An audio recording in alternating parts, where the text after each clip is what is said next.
hyenas looking at him. Everybody's saying he doesn't have it anymore. He's getting old. He's 32 years old. All this stuff we heard from Ian. But all I'm going to do is just run a great route, get held the whole way down the field, make a big-time play, and that's problem-free. When you throw the ball to Cooper Kupp, Mr. Third and Kupp himself making a big-time play there for Matthew Stafford. And last but not least, when you look at part 2 of this, it's when they work together. This is a critical down here. After a timeout, they feel like they're going to get a zero blitz. And watch Cooper Kupp throw a block. The we versus me philosophy's in play here. Puka Nacua takes it to the house. I tell you what, I just have no idea how people can just not sit and want to watch this. There's a bunch of fans here. Everyone's excited. They're paying top dollar to see Nacua Matata Part 2, and it's going to show up here on this field today. Wow. I would just say this. The only thing I would counter that, incredible XO work by MJD. Incredible Doesn't get any work. better. Each and every week. The only thing I would say is that the Rams tackles versus the healthy Bosa is not a problem-free philosophy. That's all I'm going to add to that right there. What do you think, MJD? You think they can hold up tonight? I will tell you this. Alaric Jackson went against him in week 3. It was, I think, 1 pressure, no sacks. Wow. So Alaric Jackson's done a great job for the Rams to allow Puka Nacua and Cooper Kupp to get down the field. Don't get me wrong, this is going to be a battle. It's going to be a battle. As I've been hounded by Niners fans because I'm from the Bay Area, but they know where my heart resides. Yeah. It resides in L.A., and they know how it is. So they're going to get a nice showing of Nacua Matata today. Yeah, I mean, look, and as you pointed out on that phenomenally done XO, credit to our team as well for their work there. I mean, if I'm Puka Nacua and I'm getting the ball right now, it is certainly Nacua Matata as long as Cooper Kupp is out there as my lead blocker. MJD, how much did they have to pay you to do a non-running back XO? That's the first one I've ever seen him do. It's a lot, for sure. How much are they going to pay Brock millions, Purdy, by the way? Millions. One of the questions that the 49ers will have to ponder beyond this season. But right now, our fantasy crew gets you ready for some of the projections that you need to make the best decisions tonight. Time now for the Thursday Throwdown as we get ready for a big NFC West matchup between the Los Angeles Rams and the San Francisco 49ers. We will project some of the big names in this matchup, figure how they're going to do for the start of your fantasy playoffs. Let's start with Matthew Stafford, who has been on a little bit of a heater lately. No, he's been great. Yeah. I think he's going to continue that this week against the San Francisco 49ers. I have him projected for 19 fantasy points because he's had at least 19 in 3 out of his last 4 games. And my guy, Jeff Manns, every day keeps saying, like, hey, anybody who needs a quarterback, go pick up Matthew Stafford. I'm like, that guy's been gone. Maybe it's because I live in Southern California and I play fantasy football with a ton of Rams fans. But, like, this has been sort of an unearthed gem for a lot of people. And the point being is that Puka Nacua and Cooper Kupp, like, everybody automatically starts them. But there's a question always about Matthew Stafford, which always tickles me. But I do think that he's going to have a great game tonight against the 49ers. I expect it to be high scoring. So if you have Matthew Stafford and you've had somebody like C.J. Stroud who's been disappointing, I'd rather go with Matthew Stafford. I would love to see rostership percentages, like, regionally. Like, is Kirk Cousins more rostered in Atlanta than in other places? That's why they don't like him. Yeah, probably not. I got Kyron Williams here. I'm going to give him 16 fantasy points, which might be kind of a modest projection. He had a huge number, 31 points when these two teams met earlier in the season, averaging about 17 points per game, has scored double digits in every game but one. Now, look, Blake Corum is starting to see more opportunities in this offense, but so far it's not enough that I'm really concerned about Kyron Williams' opportunities, especially because he's going against the 49ers defense that's given up 16 total touchdowns to running backs, 14 of them on the ground because of Williams' upside and his usage near the goal line. Touchdown always in the projection for him. I think he's going to have another pretty good night. Then there's Cooper Kupp, who I have projected for 18 fantasy points in this one. You might be like, wow, that's robust. He's had at least 20 fantasy points in 3 out of his last 4 games. He does very well against the San Francisco 49ers. And when I go to the school, when I go to the pickup line today after school, there are a couple of parents that I help out with our lineups. I went Cooper Kupp over Jackson Smith and Jigba. Is that crazy? It's tough. It's such a tough call. But I do love Cooper Kupp in this matchup. And again, you look at you want to see a game that you expect to be high scoring. I expect this to be high scoring. The Rams play very well against the 49ers. I'm going to go with Cooper Kupp, and I'm not going to hesitate about it at all. Well, all those same reasons apply to Puka Nacua and then some, a guy who's been the wide receiver 1 over the last 4 weeks in that stretch. He's had 100 or more receiving yards and or a touchdown in every game. Now, the Niners have been tough on fantasy wide receivers so far this year. But look, this is a passing game that's pretty much just Cooper Kupp and Puka Nacua. 26% target share in the games that he's played. We pretty much know where Stafford is going with the football, and even if it maybe is a little bit rainy in Santa Clara, not too concerned. I think both Cooper Kupp and Puka Nacua should have some pretty good nights against the 49ers. So let's switch to the 49ers. Let's switch it over. Let's talk about Puka Brock Purdy, who has been excellent. 18-plus fantasy points in 4 out of his last 5 games. So I'll go with an 18-point projection. He's pretty good. I understand, like, with Christian McCaffrey out, and obviously Brandon Ayuk has been out for the majority of the season, he is still playing very well. I know that people look at the numbers like he's much better when there's great players around him. Like, he still has really good players around him. George Kittle's playing well, even Deebo Samuel, who I expect to get into the mix tonight, and, of course, Juwan Jennings. So I think Brock Purdy's a very safe start this evening. Speaking of Deebo Samuel, I'm kind of hedging here. I'm giving him 9 points, which is maybe not anywhere near as high as his ceiling can be, but it's better than what we have seen from him recently. You look at the last 4 games, a combined fantasy total of 18.7 points for Deebo in those games. The high water mark was 6.1 against Seattle back in Week 11. 22 or fewer receiving yards in 4 straight games. But, you know, look, if you believe in the squeaky wheel theory, he was on social media saying that I'm not playing bad, I'm just not getting the ball.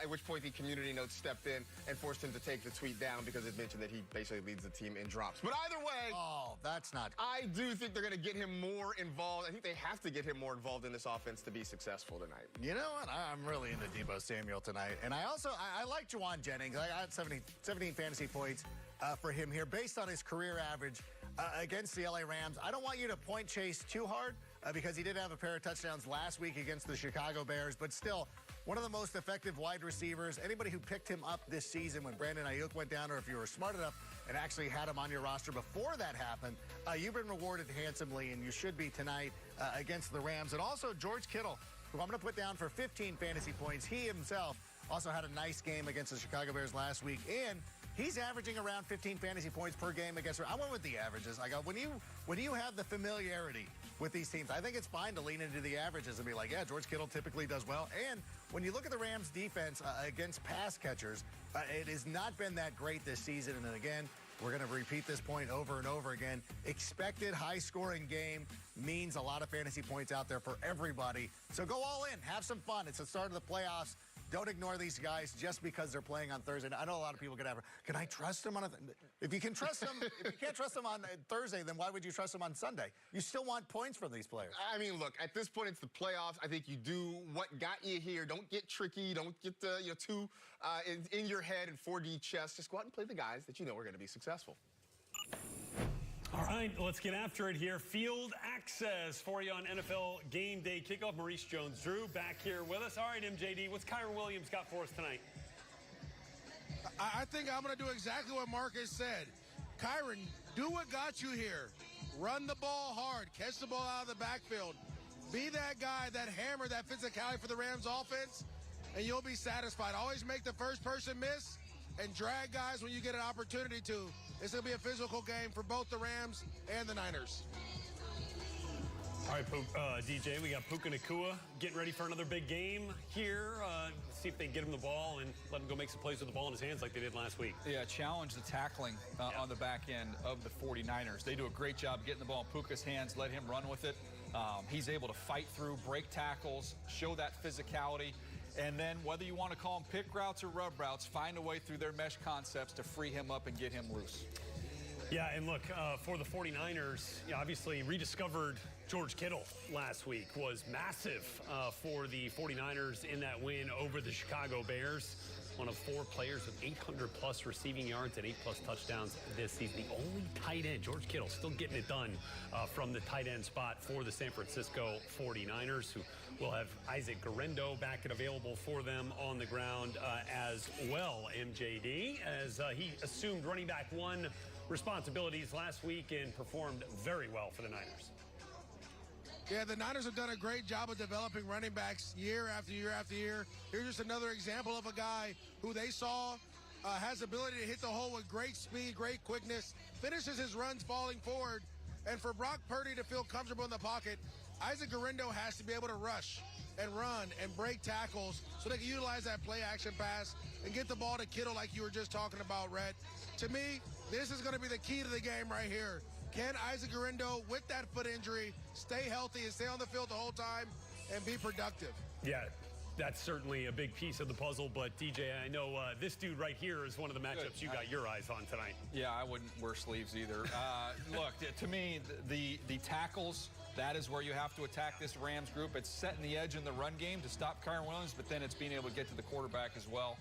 That's a matchup. If the Niners are going to win, you need a big game from Bosa. Yeah, and JD, how do you see the Rams, like, you know, maybe not necessarily from a personnel standpoint, but from a scheme standpoint, trying to limit what Nick Bosa can do to them?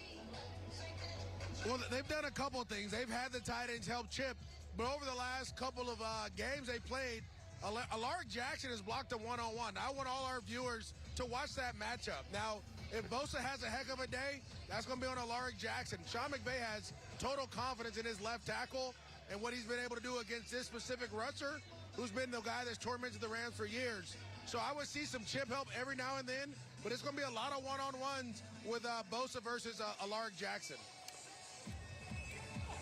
All right, MJD, Cooper Kupp is certainly have been the mainstay for this Rams offense over the course of Sean McVay's tenure. And, you know, whether the trade talk was reality or not, he's there and contributing in a big way for this Rams team.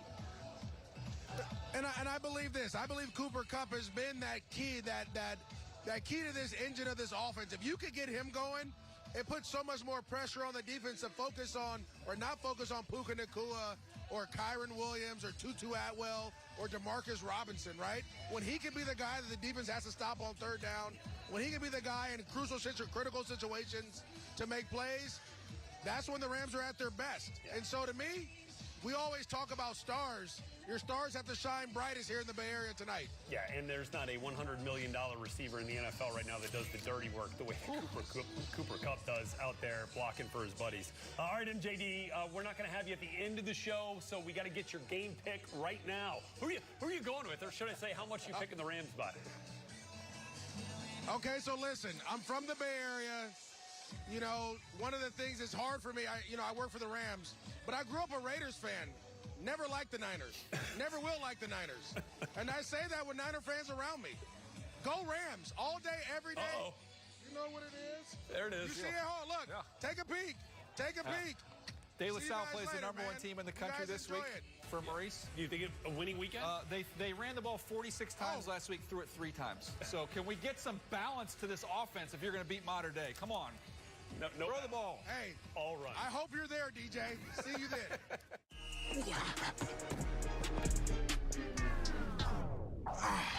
Co-pilot, give me some new sack celebrations. Yeah, I like that one. The Mind Box. The Thibodeau Shuffle. The Big Apple Bite. All right, co-pilot, how about some trash talk? You can run, but you can't hide.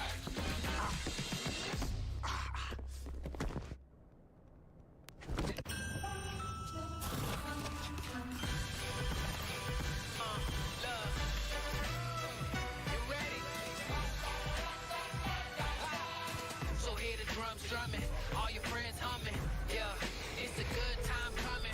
Everything you want it, it's right here, y'all. Everything you need it, it's right here, y'all. We got the tunes bumping, got the kids jumping, yeah, it's a good time coming. Hey, Sweaty, sweetie, you good? Someone stole my Old Spice antiperspirant. Now I'm smelling like perspirant. I did. For its 24/7 sweat protection. You did this to my bitch. Now, what happened to me happened for a reason. Craven the hunter who uses the methods of the animals. Craven is nature's perfect predator, a rare species. Aaron Taylor Johnson is Craven the Hunter. Rated R. Being Courtyard's official fan ambassador has opened a new world for me. Now we get to hang out with NFL fans all season long. Butterfly. Wait, what?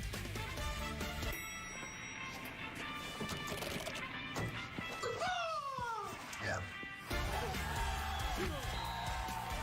See you on game day. Learn more at courtyard.com/NFL. Let's get ready for football. Okay, here we go. It feels like this is a different era. You see this intersection between entertainment and sports. The expectations are massive. The rest of the team seems to be on the same page. Life's daily battles are not meant to be fought alone. We're not powerless, so long as we don't lose sight of what's important. Don't be afraid to seize that moment to talk to your friends. Cloud, you okay? Because checking in on a friend can create a safe space. The first step on our new journey. You coming? Reach out to a friend about their mental health. Seize the awkward. It's totally worth it. When it comes to disasters and emergencies, it's not a matter of if, but when. I'm relying on luck, but who knows if it'll be on my side. Let's prepare so we all have a better story to tell. Take control at ready.gov/olderadults. Because I love you. Because I love you. Because I love you. This number, delete. You were walking with Mark. I don't care if she's your lab partner. Because I love you, I should smash your phone. Because I love you. You understand.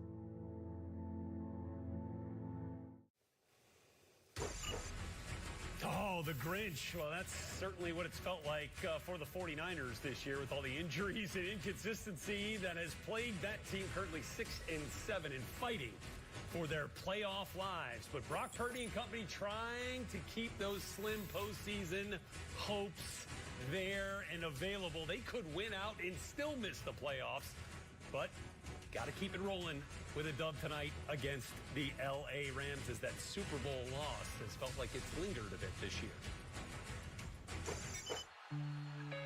We're going late night in Las Vegas. The Chiefs have won!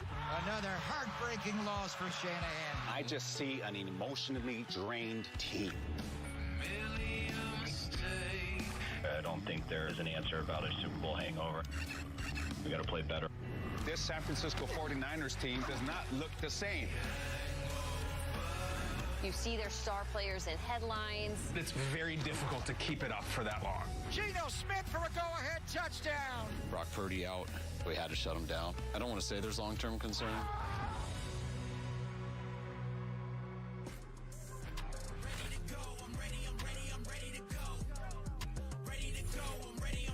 Deebo Samuel, a little chirp this week. All is good, just not getting the ball. Perhaps that changes tonight as the 49ers welcome the Rams, kicking off Week 15 on Thursday Night Football as we welcome you to NFL Game Day Kickoff, presented by Defender. Rhett Lewis, our lead draft analyst, Daniel Jeremiah, here with me this week with MJD. Obviously, they're calling the game for the Rams. Excited to have you here with us, Bunny. This is a big one here. Rams could win out, win the West. Niners trying to keep that playoff hope alive. Yeah, this is a playoff game for the Niners. I mean, it is what it is. They have to win to keep rolling here. What is it, like less than 1%? If they lose. If they lose this ball game. So you're going to see a highly, highly motivated home team tonight in the 49ers. No question. And some good news on the injury front for those guys. We'll continue to get into that here as we go forward. Brock Purdy will have the services of Isaac Guerendo, his running back one as of last week, and provided a nice boost on the ground, but dealing with a foot injury. Purdy activated George Kittle in a big way. He's got Debo available for him. He's got Juwan Jennings available for him, but we shall see what lies ahead against this Rams defense that gave up 6 total touchdowns to Josh Allen and company last week in a win over the Bills. All right, so for Purdy, though, win or lose, there's going to be a payday coming his way in the near future. This is what the quarterback paydays have looked like. Dak Prescott, the latest and greatest, at that $60 million annual average. Where's Soto? Value. What's that? Where's Soto? Is he underneath over Murray? No, I think that goes up just a little bit. Let's say hello to the NFL Network insiders, Tom Pelissero, Ian Rappaport. All right, guys. Rappaport's a Mets fan, by the way. He just lit up like a Christmas tree when I just said Juan all Soto. Your Soto references. Let's go Mets. Certainly. But Tom, a payday is in the offing for Purdy. What's the word? Well, Rhett, Brock Purdy becomes eligible for a new contract at the end of the regular season. And if something gets done, the expectation is it will come in right around the top of that quarterback market, which, as you just showed, is $60 million per year. It's obviously been a challenging season for the 49ers. They've had a ton of injuries, but Purdy remains one of the most efficient quarterbacks in the NFL. And think about this. 2 of the last players who really reset the market were Lamar Jackson and Dak Prescott. Purdy already has been a part of as many playoff wins as those two guys combined. He did hit the level 1 escalator in his original rookie contract, but he's still only on the books for a couple of $1 million in 2025. That is the last year of his contract, Ian, because he was a 7th-round pick, not a first-rounder with a 5th-year option. It would make sense for the 49ers to address that contract sooner than later. I mean, it's been the best deal in sports for years and years. Finally time for the San Francisco 49ers to pay, which, of course, does lead to the question, Tom, of what happens then? Because as you know, you cannot pay everyone. Not all players can get top-of-the-market deals, and they've had several of them on the roster. So what are the 49ers going to do? I would say this, and you guys were talking about Deebo Samuel earlier. The fact that there's been some questions about his targets, the fact that he's on the books for $16 million next year, $28 million against the cap means at least the 49ers have a decision to make. And it might not necessarily mean trading Deebo Samuel or cutting Deebo Samuel. It might mean a new deal if they decide they want him around long term. They obviously have Brandon Ayuk under contract. They have Ricky Pearsall they drafted. Certainly they have some decisions to make, but at the very least, it is the focus is on the future of Deebo Samuel as it pertains to the 49ers cap situation. And Deebo is in the final year of his contract. Remember, the 49ers got calls on him as well as Brandon Ayuk before the draft here. One way or another, Rhett, you would anticipate that Deebo Samuel is going to have a new contract in 2025. The next question becomes, what's the appetite and the ability for the 49ers to get that done? Yeah, and which team might it be if it's not the Niners? Will certainly be a big topic of conversation. Thanks very much, Tom and Ian. All right, look at the big cap numbers for some of the biggest stars here on the Niners. Fred Warner way up there at nearly $30 million, certainly warranted given his impact on the field. Talked about Deebo. Javon Hargrave was a recent free agent acquisition. Then obviously Trent Williams, George Kittle, and Nick Bosa have been mainstays for the 49ers as well. If you're John Lynch and Kyle Shanahan, DJ, how are you approaching this offseason knowing that the Purdy payday is coming? Well, I'm not going to say rebuild, but you've got to retool a little bit. You've got to move some money around. So you get the quarterback done. If you're the Niners, you look at the Chiefs as kind of a guiding team to follow here and how they were able to accomplish it. They made a big trade, Tyreek Hill, made some other trades as well. And I want to pull up this draft for the Kansas City Chiefs. You've paid the quarterback, but in 22, they get Trent McDuffie, George Karlaftis, Brian Cook, Leo Chenal, Joshua Williams, Jalen Watson, Isaiah Pacheco. All major all in one draft. So this is where the challenge is going to be. You've got to knock the draft out of the park, which is why, to me, I'm going to put Bosa to the side. And I saw that list of all those great players, and there's some phenomenal players, but I'm at least taking phone calls on everybody else to see if I can get some younger, cheaper starters. They have to nail the draft to make it work once they pay Brock Purdy. And a focus on kind of rebuilding and retooling, as you said, the offensive and defensive lines, you know, especially considering, you know, Trent Williams getting up there, and he's on that list that we showed, and Nick Bosa as well. Build around him, right? Yes. And move forward along that defensive front. Okay, NFL Game Day kickoff presented by Defender coming back at you. Look at George Kittle has remained an impactful player on that offense. Had a big game last week. What's in store for Kittle in this 49ers offense when we come back here on Game Day Kick? NFL Game Day Kickoff is sponsored by Defender, built for the modern explorer.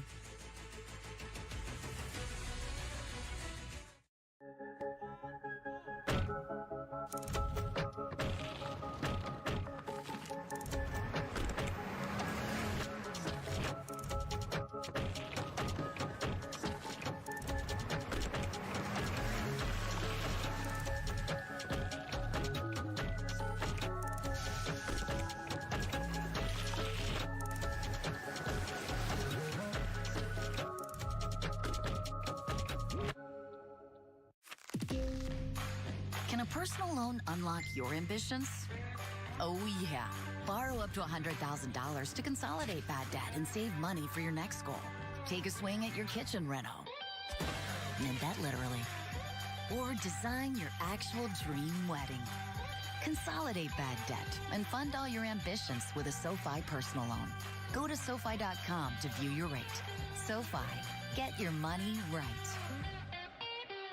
Mr. Clean Magic Eraser. Wow, where has this been my entire life? Having to clean with multiple products is a hassle. Trying to figure out, okay, what am I gonna use on the shower? What am I gonna use on the bathtub? I don't have to think about that. With Magic Eraser, I use it on everyday messes. I even use it on things that I think are impossible to clean. You just add water, and then I'm good to go.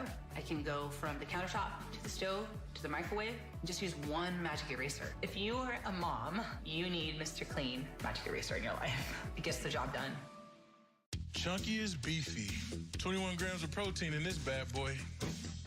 You can barely contain all this powerful meat.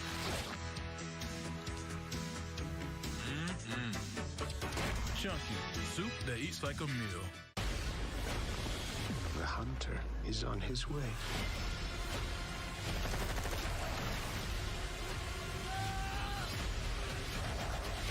I like your style. Craven the Hunter. Rated R. Now playing in theaters. The game, it lives beyond the field. From game day fits to highlight clips. From the bright lights to your next ring, we stay locked in. From dodging L's to snatching dubs, we own the game beyond the game. The stage is ours. So, what's your move? Sunday at 9, we get you ready for every Week 15 matchup. Today is the day, including the must-see Bills-Lions showdown. This is going to be a big one. That is beautiful stuff. NFL Game Day morning, Sunday at 9 on NFL Network. All right, there's Christian McCaffrey, obviously unavailable for the San Francisco 49ers for the rest of this season. It was kind of a snake-bit year for CMC. Returned from injury late and then could not stay on the field long enough to make a consistent impact for the 49ers this year. Leads the Niners in games missed in terms of some of these stars. Dre Greenlaw missed 13, but makes his debut tonight for the Niners after tearing his Achilles in the Super Bowl loss to the Chiefs a year ago. And for more now, we head back out to Levi Stadium where Omar Ruiz is live for us. And Omar, yes, slim playoff hopes for the Niners, but maybe bolstering those hopes are the return of a couple of key players to the lineup, especially on defense. Yeah, big-time defensive stars, Rhett. Dre Greenlaw is active for the first time this season, returning from that devastating Achilles injury he suffered in the Super Bowl last year. We saw Talanoa Hufanga return last week after that wrist injury cost him several games this season. He too, of course, returned earlier this year from a devastating knee injury he suffered last season. I asked him what advice he might have for Dre Greenlaw tonight. There you see him, so much adrenaline, so much excitement in his return. And Hufanga said, hey, he's just got to play like Dre Greenlaw. That controlled anger, that controlled violence he's been so known for over the years always works out for him. Whether it's an interception, a tackle for loss, or one of those bone-jarring hits that can really change the tide in a game. As for the usage with Dre Greenlaw and Nick Bosa, who also is active tonight after missing the last 3 games, I spoke to defensive coordinator Nick Sorensen just a short while ago, and he said they're going to play it by feel with those guys. Obviously excited to have them back in the lineup. We'll just have to see how the game unfolds and how they're feeling throughout the game. One component to watch here tonight is the rain. It has started raining, and as the football gods would have it, my notebook is ruined, but you can see here, Rhett, it's the very last literal page of the notebook. So we are chock full of notes. That notebook is done. It is close to kickoff. Obviously, I've covered both these teams for years and years and years. No coaches, players. Everyone I've talked to today is so excited for this matchup. They're fired up for this Thursday Night Football primetime matchup, and we're excited too, Rhett.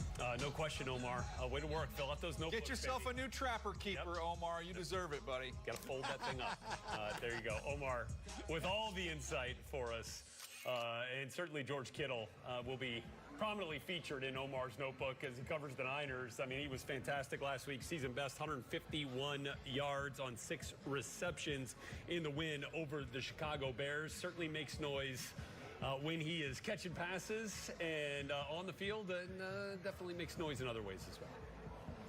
Boys, let's go 90. Let's just go 100 yards. Will you slap me real quick? Thank you. Catch made by George Kittle, speeding through the middle, 30, 20, 10, 5. What a play by George Kittle. Hey, give this stadium a reason to go crazy. Let's go. Brock looking right, going to throw wide open, George Kittle. Congrats, man. What? What I have? Pass Dwight Clark. What do I have? I don't know. You're third. I had to get 102. Hey, you got more than that. Whatever more than 102 is. Great job, man. Thank you. That's sick.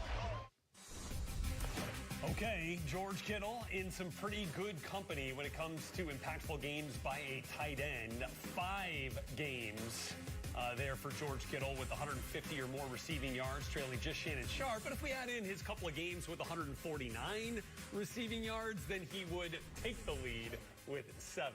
Welcome, everybody. Great to be back here with the NFL Game Day Kickoff presented by Defender Rhett Lewis, Daniel Jeremiah, and look who's with us here in the flesh.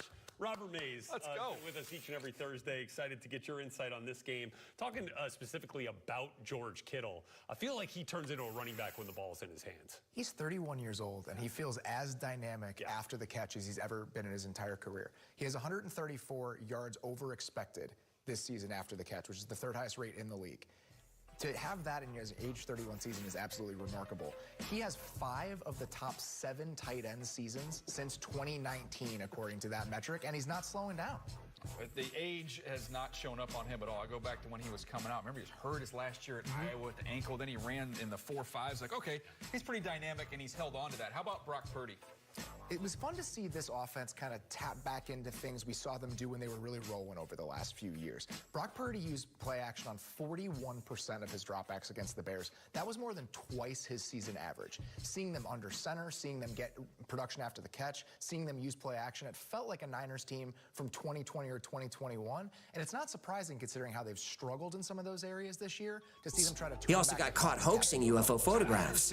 So without evidence, places like pure drop back team, that's the magic of the whole system. That's what surprised me in watching this team. And I watched that tape. We'll have an XO a little bit later on Purdy, where I show exactly what you're talking about. They're pulling linebackers up, and they're giving him much more navigatable windows behind them. I feel like they wanted to go beyond that, and they wanted to build on what they've done before. But when that stuff's not working, it's not surprising to see them try to tap into those greatest hits. Bread and butter, man.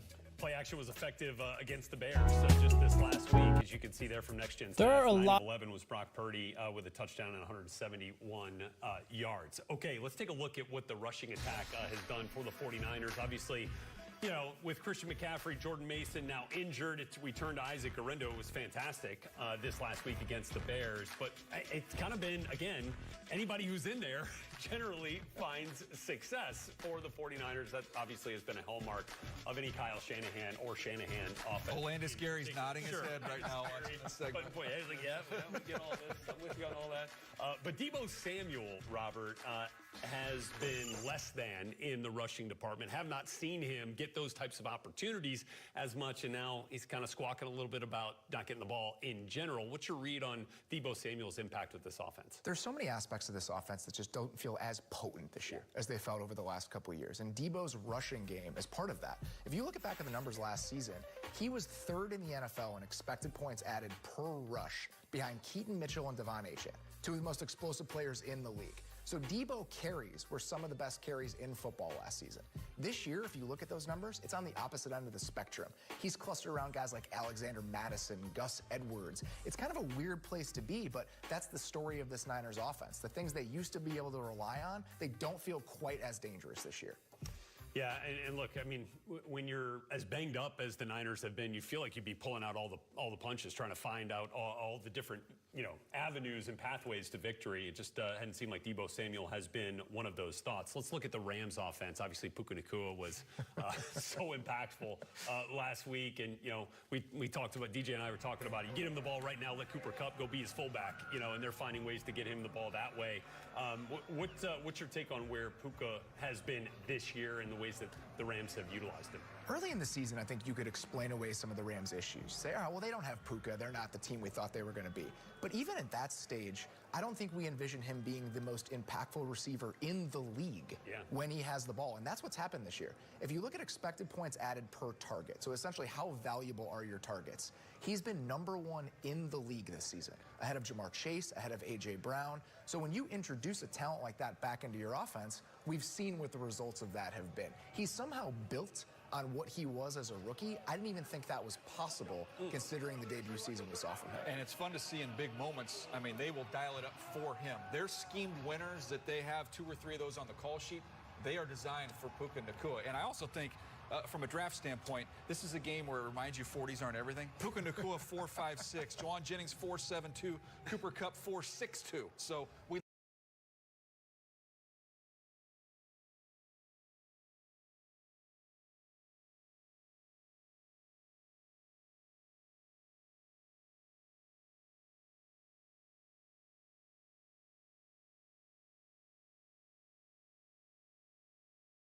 from someone who maybe didn't have the most speed either, right? I'm talking about you. Wow, no, come on. Where were you running back in the day? They didn't tie me, but okay. It was better than my arm. My legs. If you want to see all the ways in which Cooper Kupp and Puka Nacua find success on the field,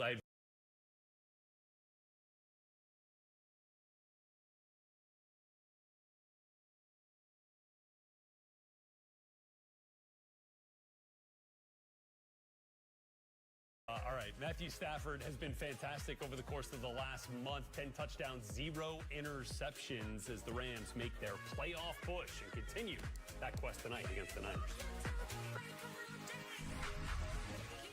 I was out on a delivery when I came across a snake, a rattler. FedEx presents Tall Tales of True Deliveries. There we were, driver versus reptile. Our battle was legendary. Wait a second. You don't own a pet snake, do you? Maybe now, my friends will believe me. If this is what we did for one delivery, see what we can do for your business. FedEx.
delivering that exact same efficiency, but on a much beefier workload. Shakir has caught 65 passes on the season.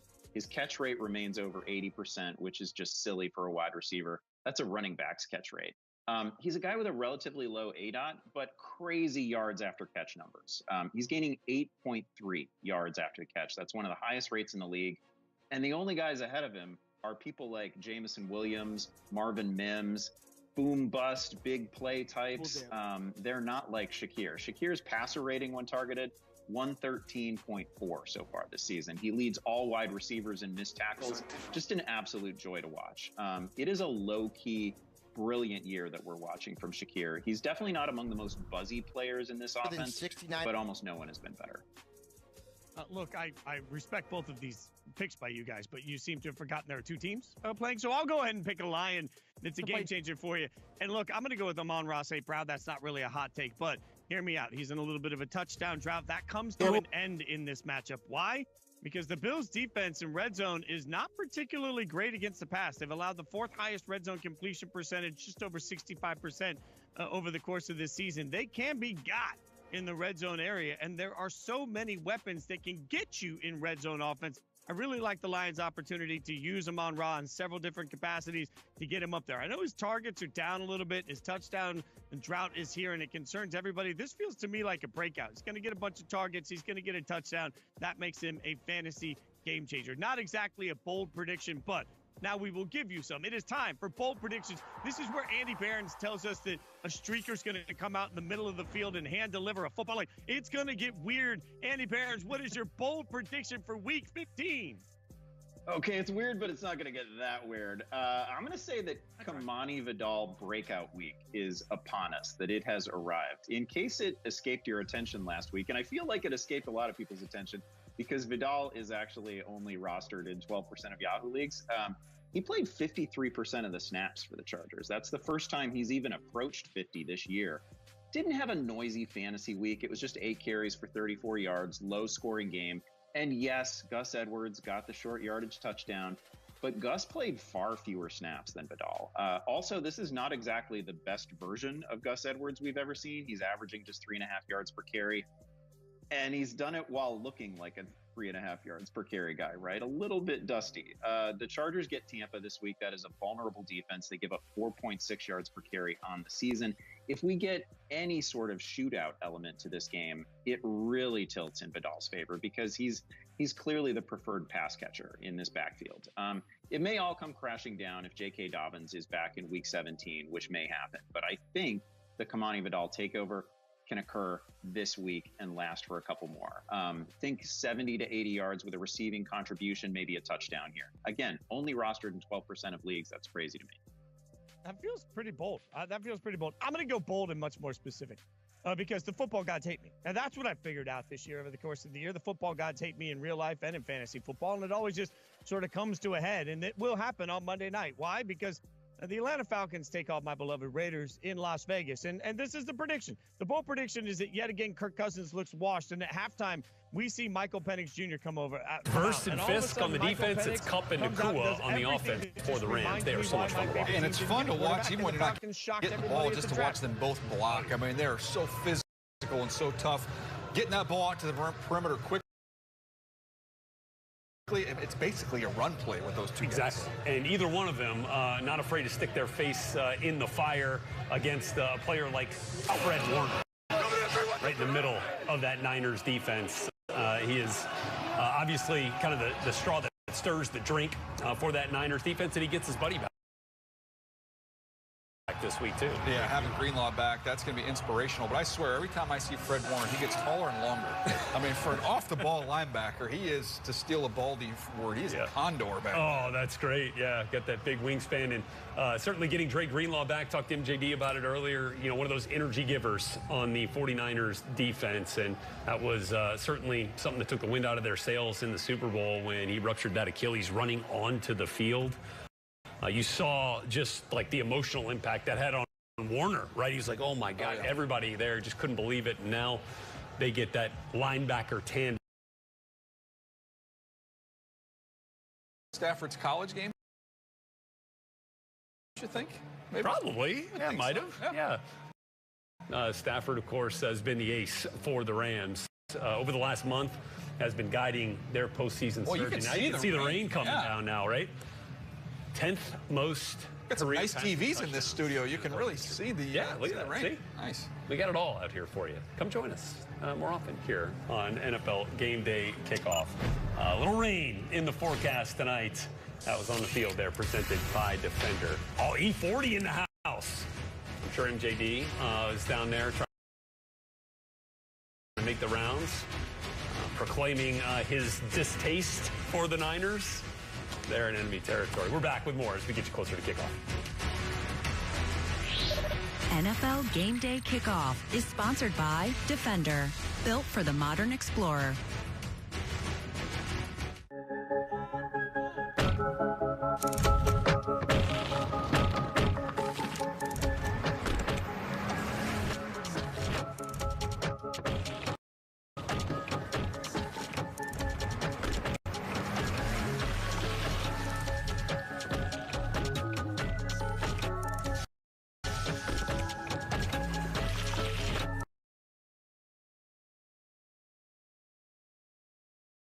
Where's Eli?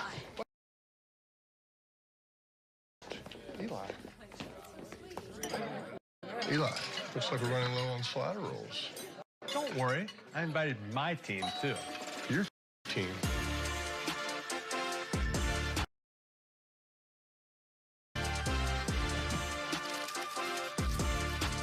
Looks like Eli saved Slider Sunday. Again. Really? King's Hawaiian Slider Sunday. The only way to Sunday. Bookstores. I read that one. I read that one. I read that. I didn't read that one. I didn't read that one. Can you get this? Because I left my wallet way in my back pocket. My pleasure, because I earn unlimited 2% cash back. Wow, this is fascinating. Did you know whales and barnacles have a parasitic relation? Use a Sleep Number smart bed? I like to sleep cool. And I like to sleep even cooler. And I really like it when we both get what we want. Introducing the new Sleep Number Climate Cool smart bed. Sleep up to 15 degrees cooler on each side. Visit a Sleep Number store near you. There's a legend of a hunter who uses the methods of the animals. He's just a myth. You really don't know, do you? Aaron Taylor Johnson is Craven the Hunter. Rated R. Being Courtyard's official fan ambassador has opened a new world for me. Now I get to hang out with NFL fans all season long. Butterfly. Wait, what?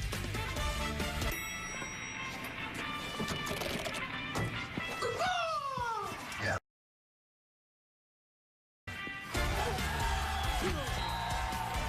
See you on game day. Learn more. Between entertainment and sports. The expectations are massive. The rest of the team seems to be on the same page.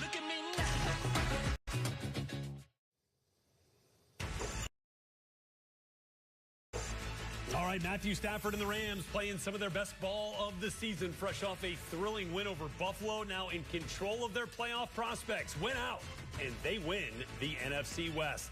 Formula a bit more complicated for Brock Purdy and the 49ers. They could win out and still miss the playoffs entirely, but trying to make a last stand of sorts at home tonight as we kick off.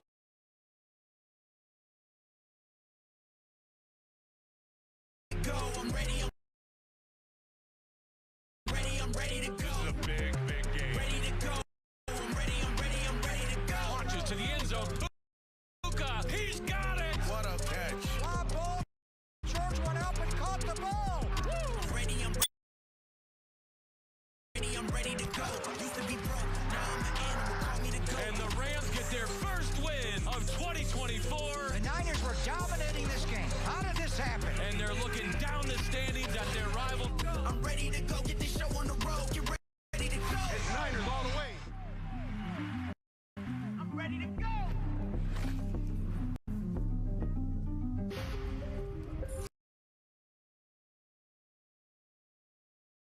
Season high in San Francisco's Week 14 win over the Chicago Bears. Now trying to kick off Week 15 and keep their playoff hopes alive. Welcome, everybody. Glad to have you as we're about 15 minutes to kick. This is NFL Game Day Kickoff. Rhett Lewis, Daniel Jeremiah, glad to have you here with us. Nice to be here on a Thursday night. Big one. Indeed. An NFC West rivalry. Certainly a lot of familiarity between these two teams, these two coaching staffs, certainly. And it's been fun watching these teams. The last 6 games, they are split. 3 wins apiece for each the Rams and the 49ers since the 2021 NFC Championship game. The NFC playoff picture looks like this. Rams, the next team in if somebody were to falter as of right now, also in second place in the NFC West. But of course, everybody looking up at the likes of the Lions and the Eagles. There it is, that 3-3 record over their last 6. They've been pretty even, really, since that 2021 NFC Championship game. Not even in the wins column, but look at the total yards, look at the time of possession. And certainly two teams who love to run and possess the football. Omar Ruiz is with us from Levi Stadium, where we'll have kickoff here in a matter of minutes. But Omar, maybe the run game is more old enough to have covered games at Candlestick Park. And this feels like a Candlestick Park game with the rain, the conditions, perhaps sloppy out there. Both these teams understand what's at stake. Perhaps a playoff and elimination type of game. They understand the stakes of this rivalry. Jared Verse, obviously star rookie for the Rams defense, said when they met in week 3, I asked Matt Stafford, does it feel like the Rams are playing their best football? It's a playoff and elimination type of game. They understand the stakes of this rivalry. Jared Verse, obviously star rookie for the Rams defense.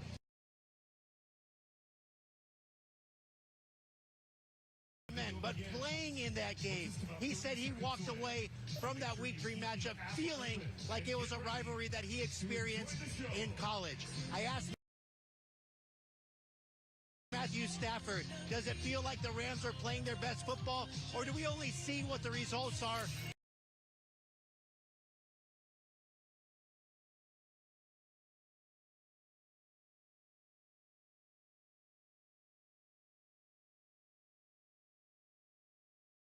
For that 49ers offense, the physicality he brings. He's a receiver, a little more long-winded, a little more passionate in his speech to get the 49ers to continue to play their best football down the stretch now that they have Bosa back, and Dre Greenlaw back, and Talanoa Hufanga back. They're hoping to put it all on display here on Thursday Night Football against the Rams, Rhett. Yeah, Juwan Jennings, a pretty good one to give a message ahead of this game, considering his career day last time out against the Rams back in week 3. Omar, great work for us, braving the elements there all night long. Appreciate you being a part of NFL Game Day kickoff. Let's look at Purdy. Obviously was the story of the league.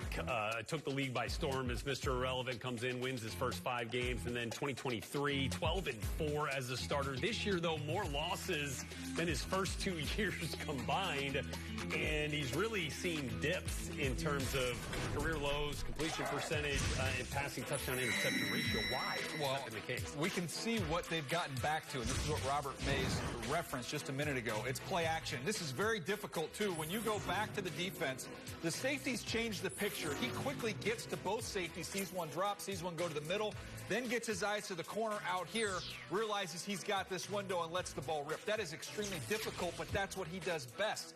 You can do it from the gun as well. Little play action. He's going to pull this linebacker up. Now he's got to get his eyes to the left, and he sees, okay, we're matched up. We're going to end up with a single high look. We've got man-for-man everywhere else, and I've influenced the one person I needed to influence in that linebacker with play action. That's when they're at their best. This is where you have some of the struggles creep in. It's pure drop back. They get swallowed up down the field. There's nowhere to go with the ball. Use your legs. Go try and make something happen with your legs, or just dirt the football. You can't try and jam the ball in when there's no window. That's where the interception comes. That's where some of the turnovers have come this year. So to me, play action, whether underneath the center or in the shotgun, get that going early if you're the 49ers. Yeah, and then on the flip side for the 49ers defense, going up against this Rams offense that has been fantastic. But look, the 49ers pass defense has been really good this year. You look at it, 3rd best in terms of passing yards per game allowed. Number 1 in terms of keeping those explosive plays, the 20-plus yard completions under wraps, have allowed just 27 of them. So do you think Matthew Stafford and company stay hot through the air tonight? Boy, it's hard to watch that, basically a sold-out Matthew Stafford concert last week for him to play all the hits to then say, okay, no, they're going to just cool him off up there in the Bay Area. I think he is going to move the ball. I think there's going to be a bunch of yards. I think San Francisco red zone defense is going to be key in this one. Yeah, so there's certainly a sense of urgency in the air as we kick off Week 15 with these 2 NFC West rivals. Familiarity on both sides. 49ers ready to rock and roll tonight, getting set to bring that boombox out of the tunnel. Debo looks primed. And they keep their swing playoff hopes alive, though. Well, we'll tell you with Game Picks when we return.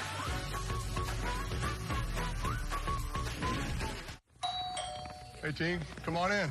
Hey, Ben. There's more food in the kitchen. Where's Eli? What? Eli? Eli, looks like we're running low on slider rolls. Don't worry. I invited my team, too. Your team?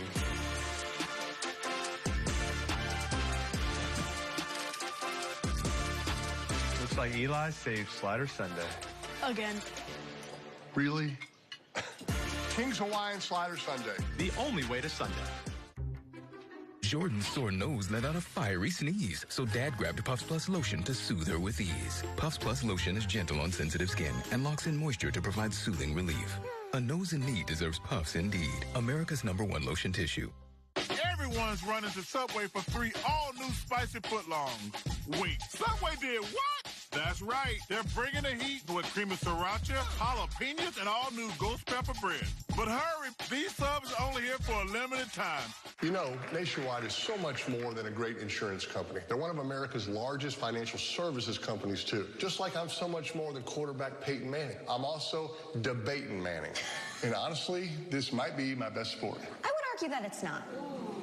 I think it might be. No, it's not. Is to. It's not. Is to. Is not. Is to times infinity, no takebacks. You can't do no takebacks. That's debatable. For your insurance and financial needs, Nationwide is on your side. Get to Kohl's for giveaway Saturdays, where some lucky shoppers will have their cart paid for at checkout. Plus, save on decor, men's active styles, women's coats, and more. Then earn extra Kohl's cash with a Kohl's card December 14th. Kohl's. It's game time, and we're making a Twisted Tea drop. Twisted Tea fans love football and the refreshing taste of Twisted Tea Hard Iced Tea. Real brewed tea and a 5% kick of alcohol. Twisted Tea Hard Iced Tea. Keep it twisted. Who we gonna be today? The whole world watching.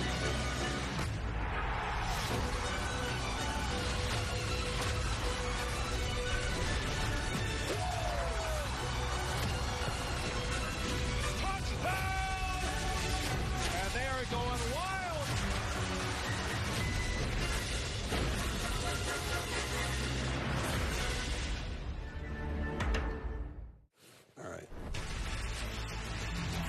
All right, here come the 49ers, putting their playoff hopes on the line tonight, trying to navigate their way through this last quarter of the season against an old friend, the division rival LA Rams. Help us kick. With creamy sriracha, jalapenos, and all-new ghost pepper bread. But hurry, these subs are only here for a limited time. As your host, I have some rules. 2 flush maximum per bathroom visit. No games, no fun. There's a great barbecue outside, but don't touch that. Meanwhile, at a Verbo, when other vacation rentals make you share your turf with a host, try one that's all yours. Check it, Kev. Dude, I told you. DraftKings is the best place to bet touchdowns. Best touchdown dances all time. Probably don't even know about this. This old school right here. Oh, you want old school? Oh, that's dirty. That's dirty. Look at me. I see what you're doing. Oh, you don't see that. You don't want this heat. No, man, that ain't heat. I'm hit you with this right here. Get nasty on it. Touchdown. I didn't know that was going to break. Get out. Respect. New DraftKings customers bet $5 to score $150 if your bet wins paid instantly in bonus bets. The crown is yours. JCPenney is all about the deals. Now they're giving America a really big deal. Are you ready? Whoa, $3.99 1-carat lab-grown diamond studs. That's the stocking stuffer of the year. JCPenney, make it count. Living that big deal life. All right, so we start with the flower. Smile.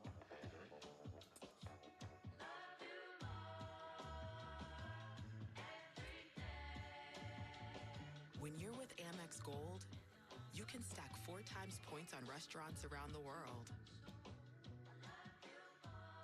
So sharing the same taste after all these years, stay sweet.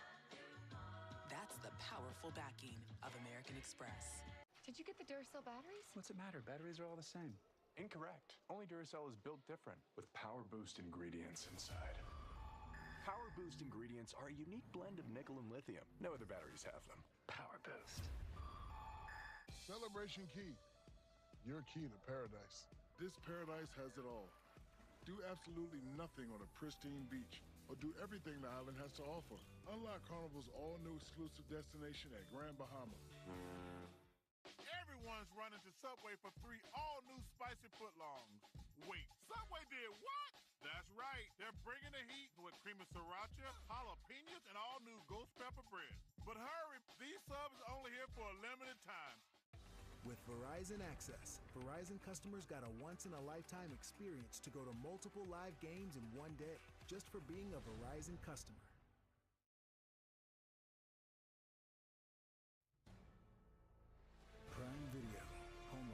Thursday Night Football welcomes you to the following presentation of the National Football League. California love.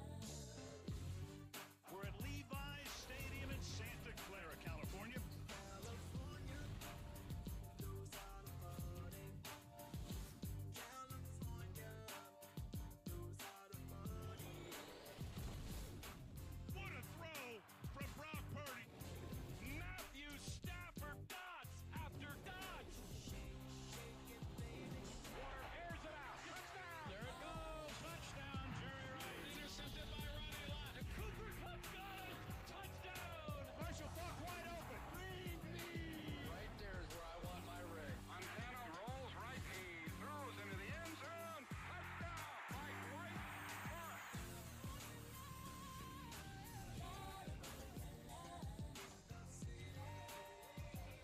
You can watch tonight. Different ways include our Prime Vision with Next Gen Stats broadcast, featuring player tracking, advanced insights, and the game from the Skycam angle. And you can also watch it in Spanish with TNFN Espanol. Right now you can watch down on the field, Kaylee Harton. Kaylee.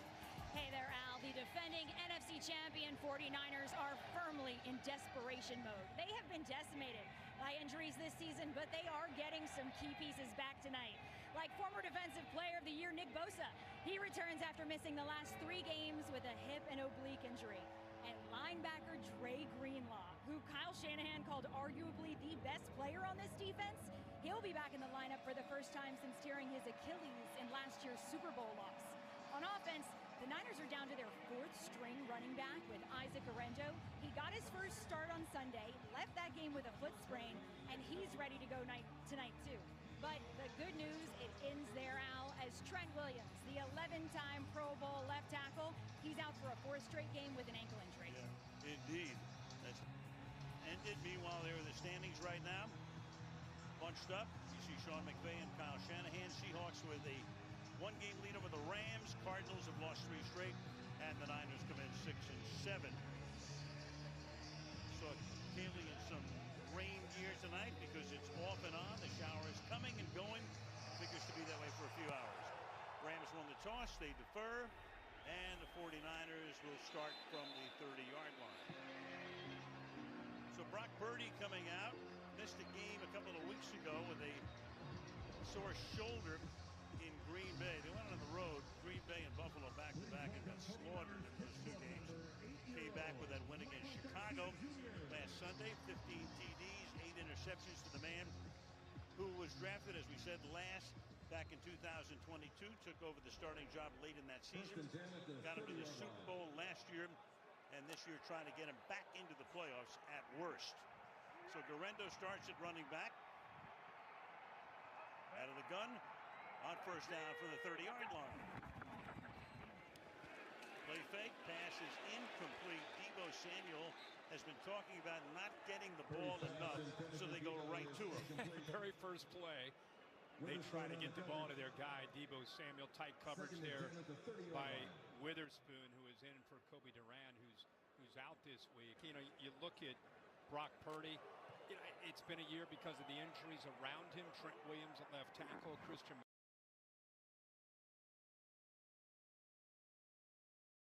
coming off probably his best game of the year last week. Samuel was in motion. Here goes Garendo around the left side, going nowhere. Taken down at about the line of scrimmage by Christian Roseboom. So it'll be 3rd down and 9 on the opening drive of the game for the 49ers. You know, this Rams defense, you and I talked about earlier this year, just kind of looking for an idea.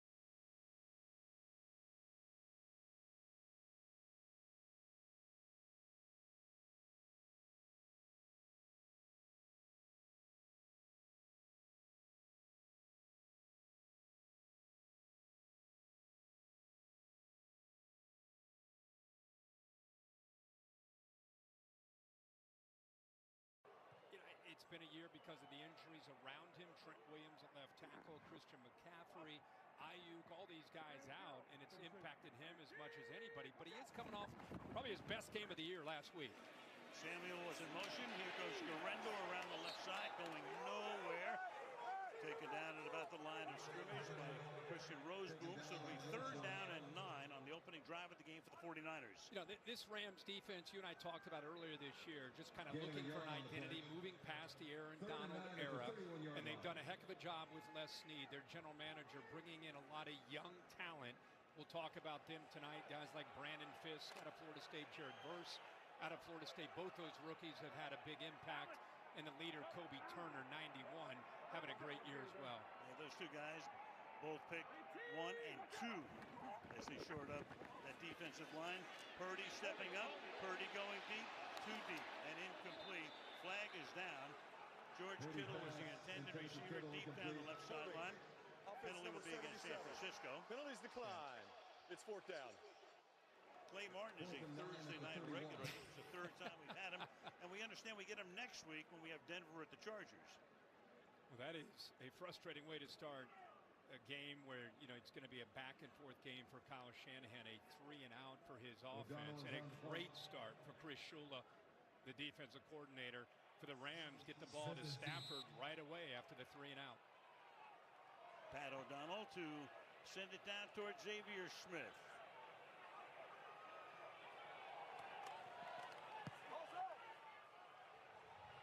Fairly short kick.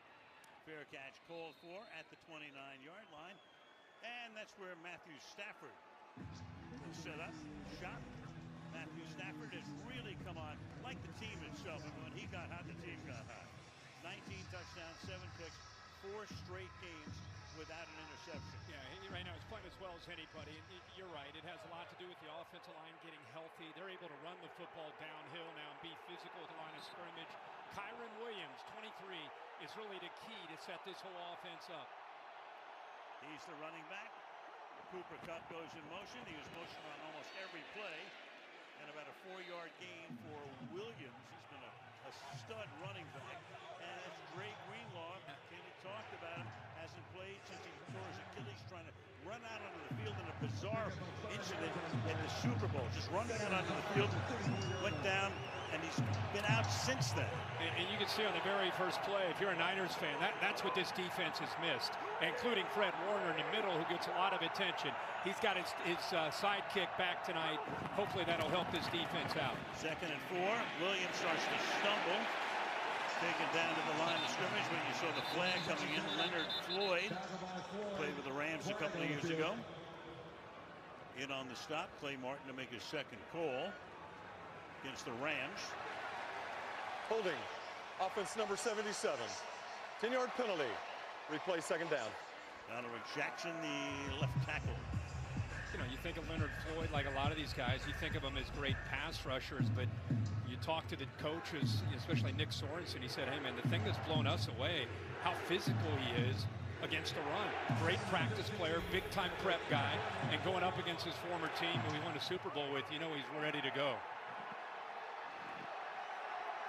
So 2nd and 14 after the penalty.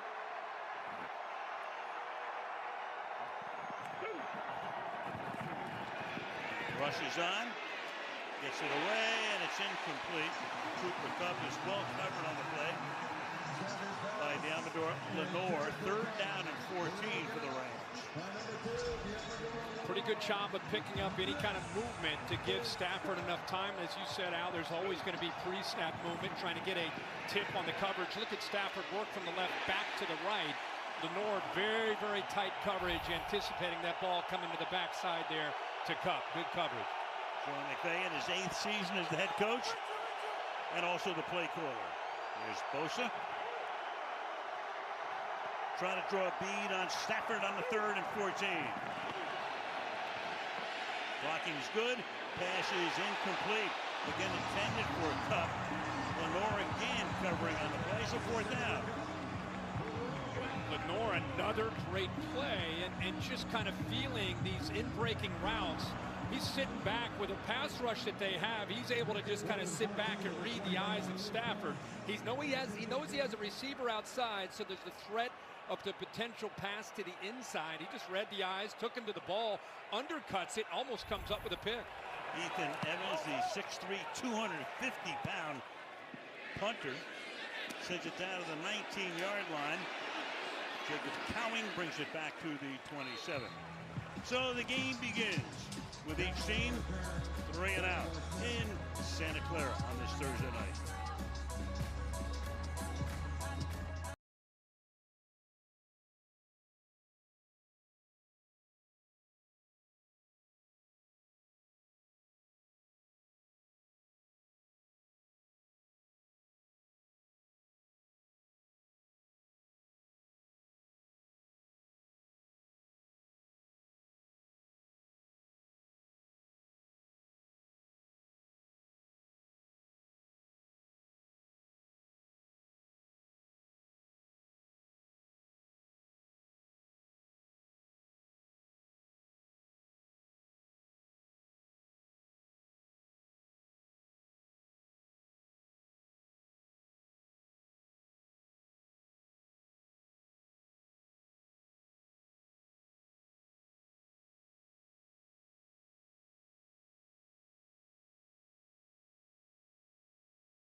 And by S.P. Louder, make game day your way. Boy, John Taylor made that game day his day.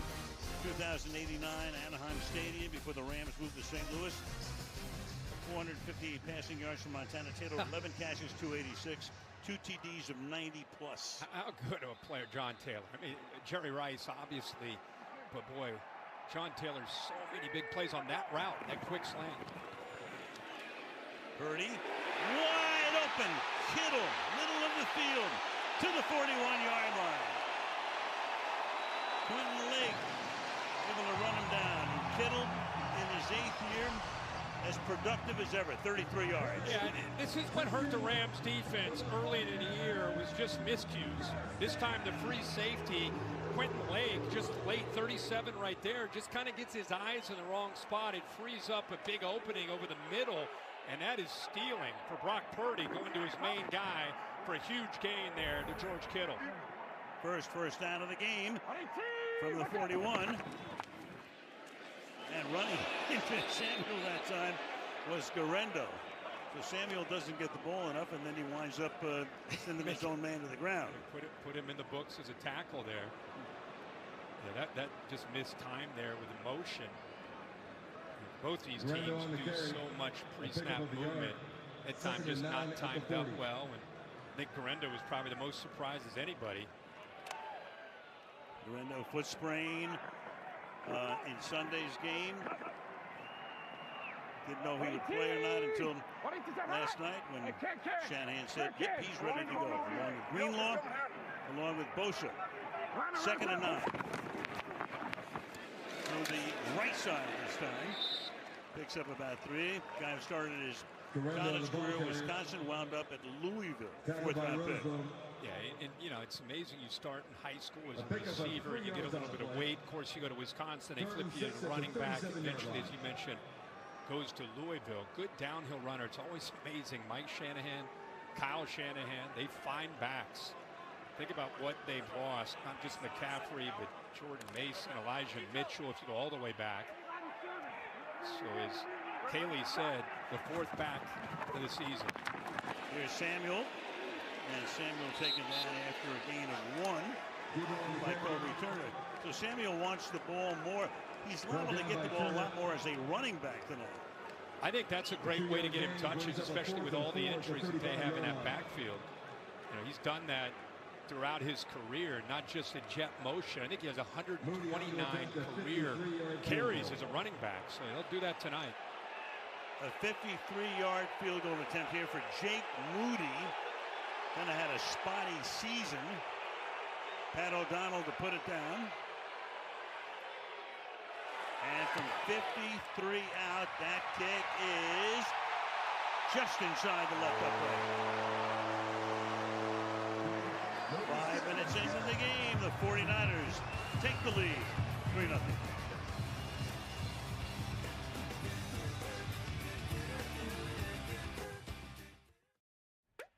He's got an NFL offer. Don't play with me. I think I'm going to take it. Aren't you a little too old to be playing football? Wait, what? They want somebody that can run a 40, not somebody that is 40. When the coach calls your number, you going to say G56. Bingo. How you going to celebrate a win? You going to give everybody butterscotch candy?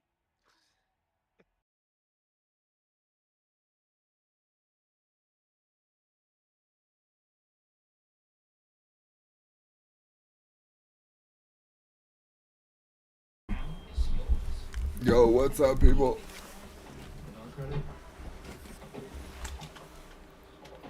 Credit Karma can show us how to improve our credit for free, and we can get it fixed at the bigger yard.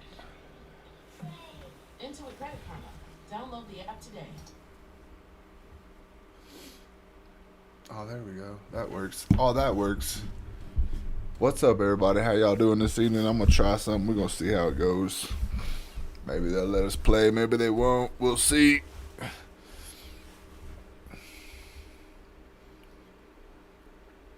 I hand drew that Be Right Back commercial. What do you think? Pretty good?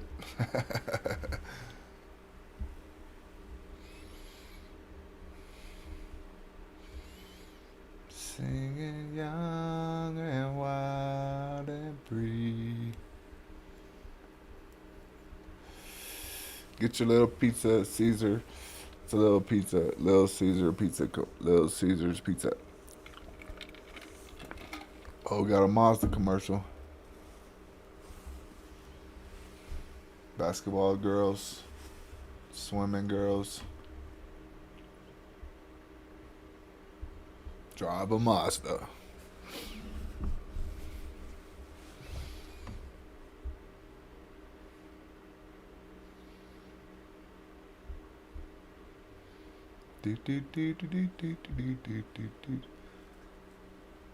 Oh, who y'all got, man? Who you got? San Francisco, Los Angeles. Drop a comment. Let's see what you got. Let's see who we got.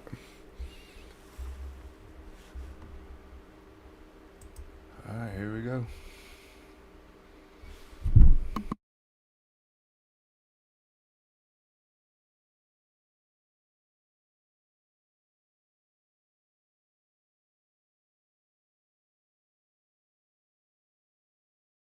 Grandfather, great executive. He was a coach with the New York Giants back in the 70s. And what a job he did helping to build the great 49er teams of the 80s and the 90s. Kickoff here. Whittingham. He'll bring the ball back out to the 35-yard line. So for the Rams, we talked about what it's been like of late after that terrible start. Entering Week 8 Thursday Night Football against Minnesota. They were 2-4. They beat Vegas the week before. All kinds of trade rumors about Cooper Kupp. Puka Nacua had missed 5 games. What's going on over there? Meanwhile, 5-2 since that Thursday night game. Stafford, 16 TDs, 3 picks, and a 108 rating since then. So it's all come together. Start this drive after a 3-and-out on their first drive from the 34. And there is at the 41-yard line, Puka Nacua, who he is fabulous to watch. And let's add another one to his book of catches. It seems like every week, and here he is with his first chance. He catches this on top of his helmet. Ward is in there in coverage. Let me just use your helmet as I get slammed to the ground on my back. No problem. Watch him secure that. This is the strength that this guy has. The right hand gets that left hand and just holds on for dear life and makes that catch. I think Rodney Harrison was having nightmares. 2nd and 3. no room in the middle. That's Blake Corum. He's their number 2 back, rookie out of Michigan, picked in the 3rd round. He spells Kyron Williams here. It's 3rd down and 4. Fongo, who came back last week against Chicago, he's had to deal with some injuries himself over the last couple of years. He had the ACL last year, dealt with a wrist injury, had an ankle injury. Got down as well, which brings so much life. So you bring him and Greenlaw back to this defense, it's a very different look.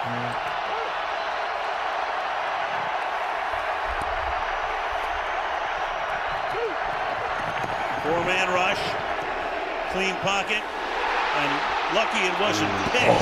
Stafford, he got Fonga right there, right in his chest. Can't hold on, 4th down. Yeah, we're just talking about him on that last play, and he's known for his ability to come up and run support. And this time, he, again, just like we saw the last possession, they're doing a very good job of anticipating these shorter routes and jumping them. He's right there. Ball hits him right off the chest. That's the second time the 49ers have had a ball in their hands. He's got the club there on that right hand. Tough to bring that one in. Too easy. Here's Evans' punt. Another good one, fielded at the 10 and brought back to the 19 by Jacob Cowing.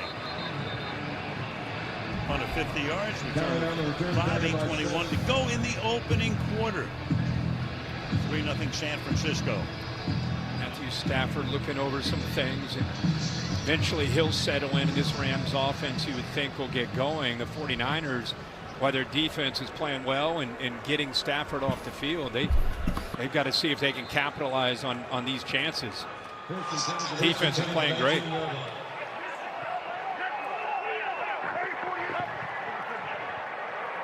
Samuel lining up in the backfield. Hybrid player, wide receiver, running back. Here he goes nowhere. Bunched up by the Rams at the line of scrimmage. Nothing. Roseboom right there. Zero. Tackle for the team, 2nd down. Like I said, coming in at 129 carries since entering the league in 2019 as a running back. I'm not including the jet sweeps. I'm talking about lining up. There's Christian McCaffrey, of course, is out. And so you get a lot of injuries. You turn to a guy who is a physical, tough, good feel for a receiver in that backfield. 2nd and 9. Caught. Samuel taking that. Another guy, you know, we don't talk about is Brandon Ayuk. I hope y'all understand why I'm doing this. Who was not happy with his contract, didn't know if he'd be traded or not. Actually started the first 7 games, then got hurt. He's done for the season. Yeah, if you go back out at the beginning of camp when he was holding out, there was frustration. He was even off to a slow start even when he was available because of missing so much time in the summer. So then he comes back and then he gets the injury. You take out Trent Williams, one of the best to ever play at left tackle, McCaffrey. So it's really piled up on the Niners. 3rd and 4. That pass is incomplete. The coverage is there. Kittle looks for a flag. There is none. Cam Curl defending on the play. It's 4th down. 3 and out. What a matchup This is a here. What a defensive tough game. This is ask of supposed to Cam be an Curl, offensive who game. came over from Washington this year, bringing some stability on the back end.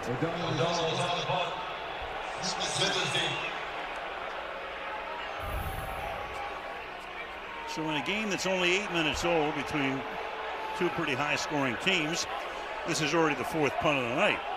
4th punt of the night. O'Donnell's That's first crazy. punt was 40 yards. Only halfway through the first quarter, though, so we're all right. Replacing Mitch Wisnowski, who was injured in week 11.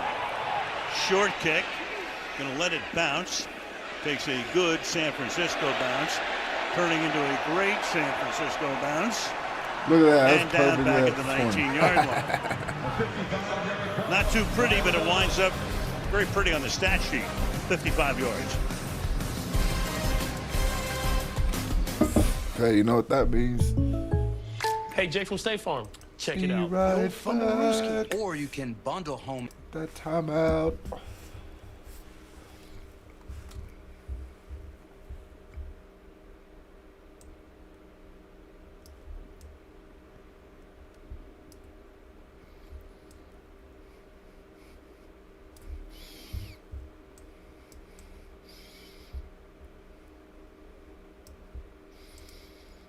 Live like this, you're supposed to. Party. What's up, everybody? How y'all doing this evening? Whew. Got us a game on our hands, ladies and gentlemen. Punt after punt after punt. One field goal.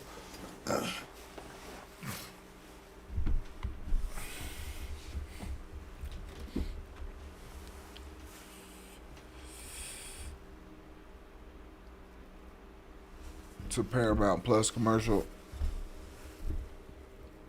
Taco Bell commercial. You know, in your house. You ain't missing nothing. We've seen this.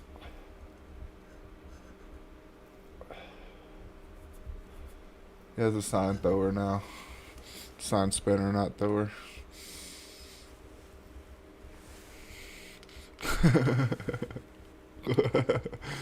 I don't know. They're crazy.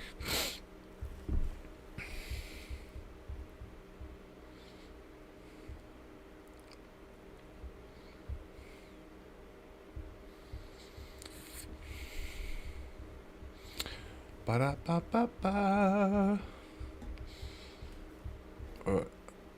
Get an Airbnb. Get an Airbnb, guys. It's the future. Oh. Boom, boom, boom, boom, boom, boom. Don't worry, man. We're coming back. As soon as the commercial's over, we're back in the game. I'm on showing the plays. All right, here we go. Sean McVay got the job at the age of 30. Had been on the Washington staff. Kyle Shanahan had been the Atlanta offensive coordinator. Now got the ball. Getting their jobs in 2017. Longtime buddies, longtime colleagues before that. Kyron Williams is the running back. Play action. Good protection. And then finally has to check it down. Williams makes that grab, but he is smothered by Greenlaw. Talking with Shanahan, he was talking about Greenlaw. Let's go, offense. Come on, where's all my offense at? The guy for this defense. Yeah, it was impressive to hear him say that. I mean, again, I think Fred Warner, clearly one of the top linebackers in the league, but he would tell you that within this scheme, having Greenlaw out there, the energy that he brings, the toughness that he brings, I think it helps Fred Warner out. So I think nobody's happier to see number 57 out there than Fred Warner there in the middle. Good going one way, and then the other. Williams gets tripped up by Greenlaw again by the shoelaces that time. Third down. It's been interesting these first few throws, especially on third down. The safeties from the 49ers, they're in the mind of Matthew Stafford. And it could be interesting to see the adjustments made by Sean McVay, because we have Brandon Staley, who was on the other side, who helped out. Right now, was helping out as an assistant head coach and helping on the defensive side. He coached with McVay and the Rams back in 2020 we got 12 seconds. as a defensive coordinator. You just wonder how much he's helped him with this scheme, because those safeties are dialed in right now in this prep. Hold up. We gotta go. She was in her. 3 to go. Stafford hanging in the pocket, throwing too high. Incomplete. So the Rams, what was that? On that last play, Four and out. We're on our 5th punt of the game. They're doing a great job of disrupting the timing with Stafford and these receivers. And it's been very, very evident. Mixing up coverages, mixing up looks. That's big, tight coverage there with Ward going up against Cooper Kupp. Really tight coverage. At the beginning of that route, Stafford looked left, had to come all the way back, and by then it was too late getting that ball to Cooper Kupp. Evans already his 3rd punt of the game.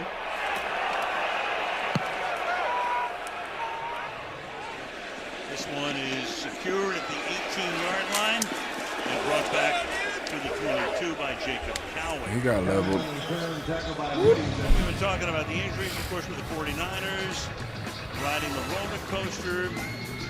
You know, a team that played in the Super Bowl last year, 71 games missed by former Pro Bowl selections. Second most over the last 3 decades. And this season entering tonight, 40.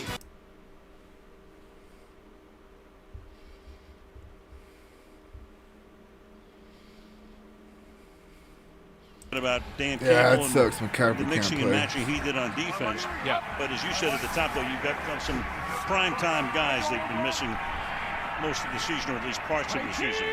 From the 22-yard line, good protection, goes to the outside, hold in, Jennings. Missed that play. Sorry. All right, here we go. We're back in Let's it. go to Kaylee. Guys, with all these injuries to the 49ers, George Kittle told me that means they've lost some experienced players who understand the sense of urgency required when your back's against the wall like theirs is now. Not everyone on this team has felt that desperation before, and Kittle didn't feel like it really clicked for the young guys until last Sunday. That's when he finally saw them scratching, clawing, fighting every single snap. Grit, as he said.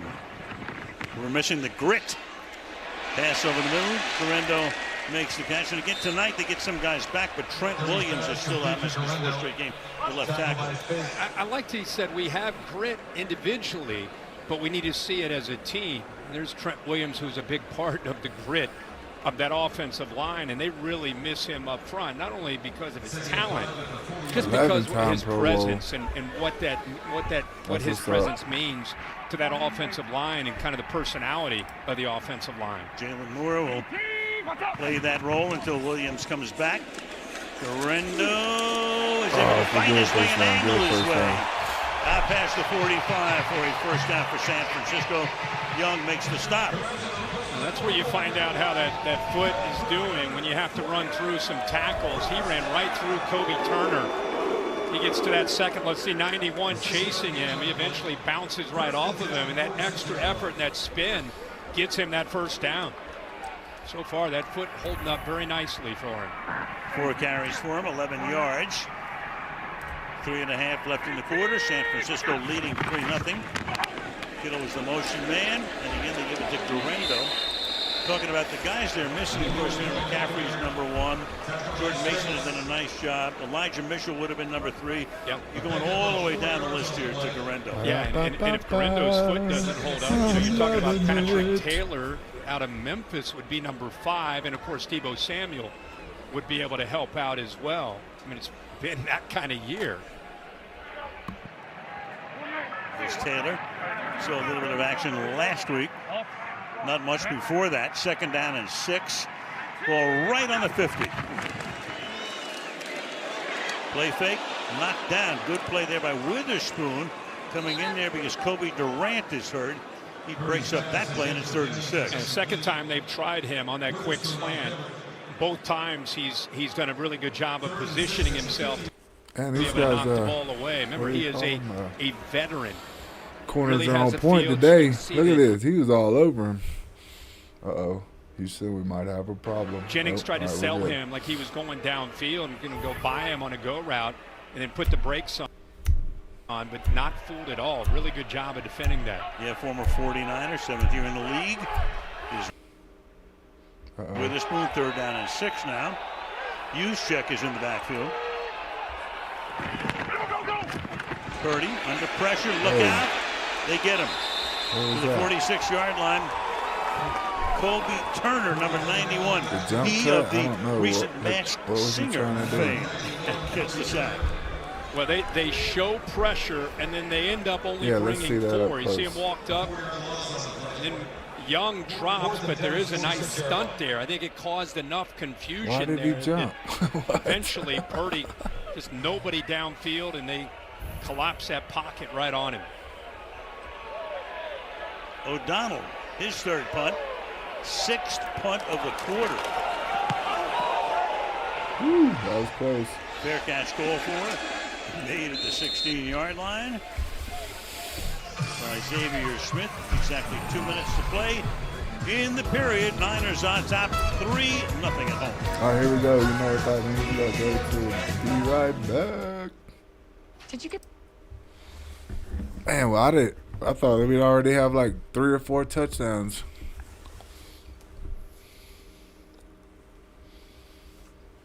Do-do-do-do-do.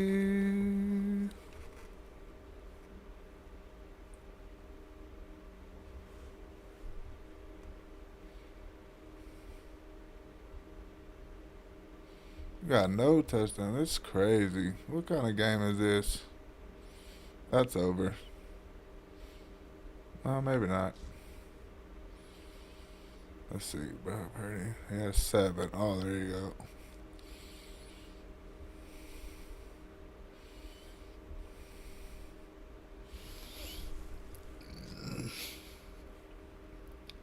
Disney Plus, guys. We got Disney Plus commercial.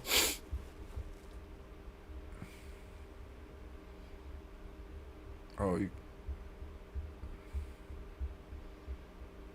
Uber Eats. Oh, yo, check this out, bro. I don't know if any of you guys ever go to Winter Park, Colorado, but if you need an Uber, hit me up. I'm the Uber in Winter Park. Woo woo. I'm really your only Uber in Winter Park.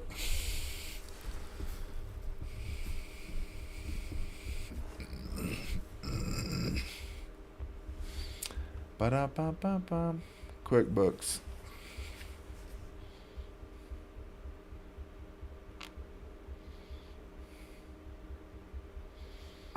They can help with your taxes. Oh, and your business. They're an official sponsor of the NFL. How many people put dog food in the refrigerator? Not me. No, sir. Yeah. Yeah, I'm really that guy. You're going to have to go ahead and kick me out of the house. Man, I love dogs. I love animals. He's been on the field now for all 11 snaps for this 49ers defense and is flying around. Yeah, no pitch count for him, at least to this point in the game. But for the moment now, Fred Warner, playing with a broken bone in his ankle since early in the season, was flexing the leg, but he's going to walk out and has to be out for at least one play. He plays so hard. I think at the end of this play, he kind of gets near making the play and then goes right there. Just kind of the way he landed. Actually, it's just awkward the way he came down. Nobody plays harder than Fred Warner. 2nd and 7. Stafford, play action. Has to check it no! Down. He's lucky that one wasn't picked. Blake Corum, the intended receiver. Who else is over there? Greenlaw, 3rd and 7. Greenlaw's all over the place. He really is. You know, in these conditions, ball's a little bit slick. Blake Corum, watching him in college for a number of years at Michigan. The rookie can catch the football. Very similar back. I don't believe nobody can catch the football today. This goes right off his hands, and we've got another 3rd down. We've not seen either team convert a 3rd down yet tonight. Rams don't have a 1st down. Warner is back in, 3rd and 7. Yeah, only one 1st down in the whole game. Atwell, the man in motion. Going that no, way. What is? High, intended for DeMarcus Robinson. Ward covering on the play. So the Rams, oh yeah, that's right. It's raining, huh? It's a little different game when it's raining. That's not telling a lie. 7th punt of the quarter. 7th punt. Oh, we're still in the 1st quarter. That's crazy. Is really doing a good job of mixing up the looks, keeping Stafford and these receivers guessing. Stafford, who came in playing as well as anybody these last 4 weeks, just looks unsettled and hasn't been able to find his rhythm yet within the offense. Evans, line drive kick, but a lot of distance. And it's a beauty, as it turns out. It's fielded back at the 14-yard line by Calvin. And he brings it back out to the 30-yard line on a line. But it went for 68 yards. A line drive punt. We're back in 30 seconds. Back in 30 seconds, guys. We'll be back in 30 seconds. Do. How long is 30 seconds? Do. Wingstop. Oh, go ahead.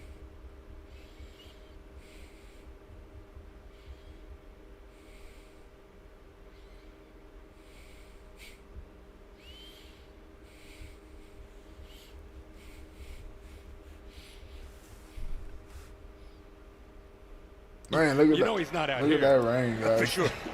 That's for sure. So again, light rain coming down. That's, Four I mean, straight light drives as without a in, first down. I don't get that. First time that's first time that's All right, here we go. Settle in, quarterbacks. The 49ers have 3 first downs and 3 points. And the pass is caught, but only a 1-yard gain here by Gorindo, taken down by Michael Hoyt. 2nd and 9. one of the first screens tonight. We'll It's like see watching quite the a few on highlights. both sides. The timing of that didn't work out to be able to get the lineman downfield. This Rams defense, like we talked about earlier, I think Sean McVay and Les Snead are very proud of what they've been able to build here with this young nucleus of players, especially up front with the defensive linemen and outside linebackers. 2nd and 9. Pass is low, but it's caught. It's Well, at interesting you least bring it's a that up manageable third because down, when man. the 49ers changed regimes and Shanahan came in with John Lynch, first thing he did was build that defensive front. Get a pass rush. And now the Rams are the team that's really flipped it on the 49ers. Yeah, I think they had to. There was so much concern. What are you going to do without Aaron Donald? They went out and found not just one guy. They found 5 or 6 guys to try to help make that a strength across the board. There's John Lynch in the gloaming. As the rain comes down a little bit harder here at the end of the quarter. End of 1. San Francisco 3. And the Los Angeles Rams nothing on Thursday night.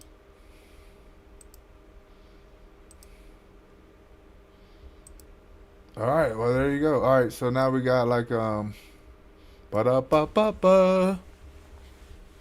Walk like an Egyptian. All right, in the first quarter, commercial, I don't know, Venom, kayaking commercial. Oh, not those cheese chips.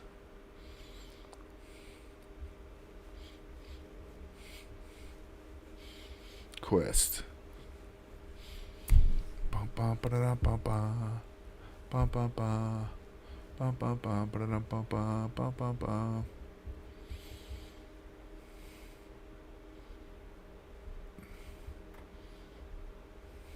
I'm a Chicago Bears fan. Let's just go ahead and get that out the way. The Bears.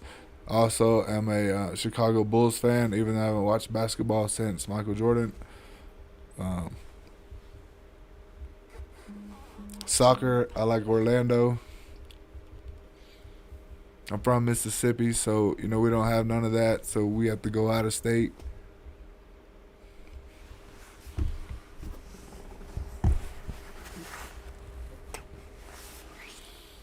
Bum, bum, bum, ba-da-dum, bum, bum, bum. Where y'all from? I don't know what we're going to do for halftime. That's going to be an interesting show. I got to figure something out for halftime. Wonder how many quarters they'll let us watch. Let's see. Still at commercial, guys. Still at commercial.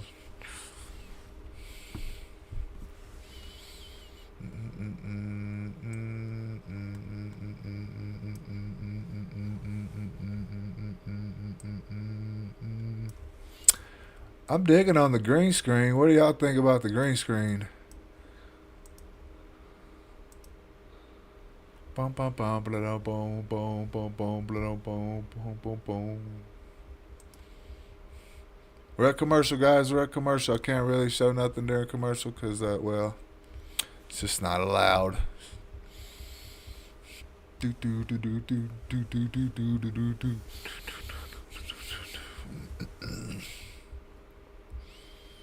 All right, should be back here. All right, here we go. All right, here we go.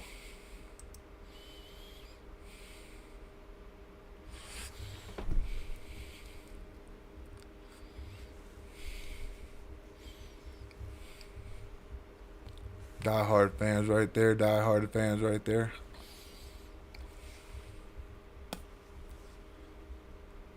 I mean, they're happy because they're up 3-0, but this game should be way better than this. All right, here we go. Start of the second quarter. 3rd and 4. Oh, we got a flag off the bat. Oh, my goodness. Ain't that the first one of the game? No, it's not. It's not.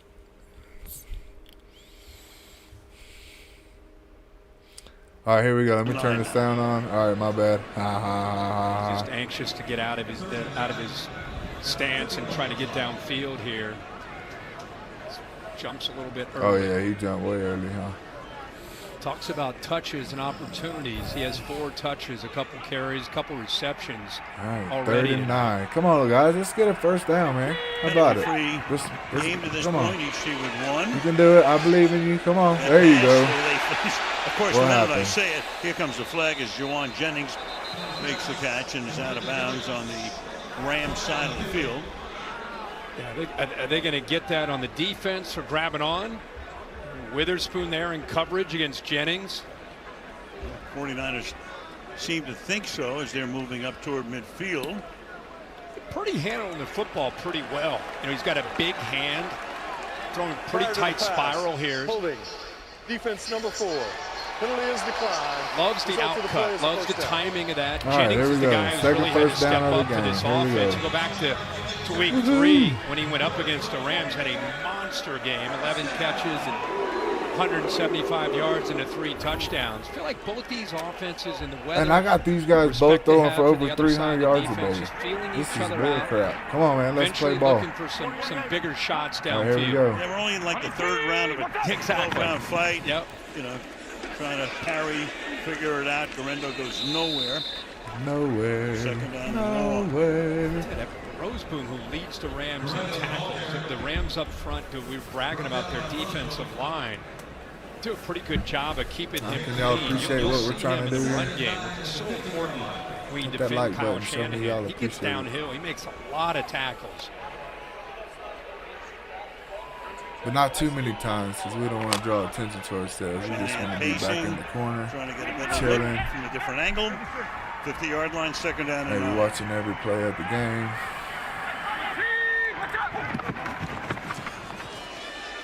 Going deep. Oh my goodness, no he didn't. He did. And Oh, contact, a lot of action, but there is no flag.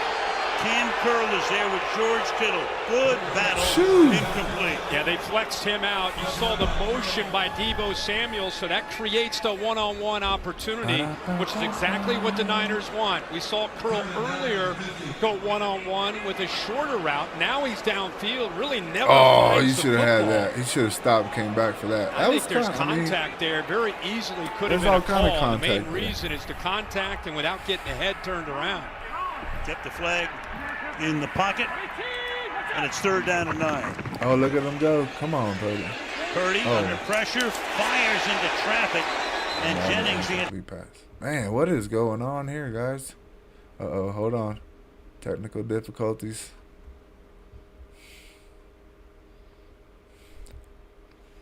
Technical difficulties.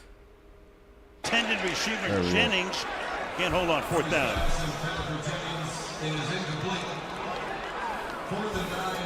It's Kobe Turner here. He doesn't get the a 4th sack, and but it just 9. gives you an idea how powerful this guy is. He always people keep referring to him as maybe no one's ever going to be the next Aaron Donald, but he's the guy that's kind of moved into that position. He's got quickness, and that time shows some power on that rush. O'Donnell's punt. Oh, he didn't fall for that one. Oh, he was good right there. Down at the 2-yard line by Tongas. 13.5 to go in the first half. The 49ers on top 3-0. How many times you watch a game a weekend where the gunner never finds the football? What a very disciplined job of coming downfield. Well schooled, just looking for the ball, finds the ball, and then just is aware of where that goal line is. All right, we got 98 yards to go. Come on, guys. Let's go. 98 yards. Let's do it. So the Rams now 13 plays for 23 yards for a team that scored 44 points 4 days ago. The hole closes quickly for Kyron Williams, 2nd down. He's got, 44 points. They couldn't stop him, Buffalo, last week. And tonight, they get a 1st down. That's so true. 1 week to the next in the NFL. Like Sean McVay, not just last week, really the last 3 or 4 weeks, they've been building momentum. It's great to see Fred Warner back out there flying around again after going off the 2nd field. and 8. Just one play. Yep. 2nd and 8. Keep it on the ground. Nice move. Little hole. Oh, there you go. Oh, more technical difficulties.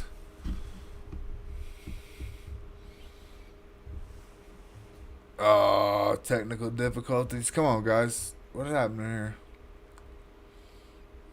And there is your initial first down for the Rams tonight.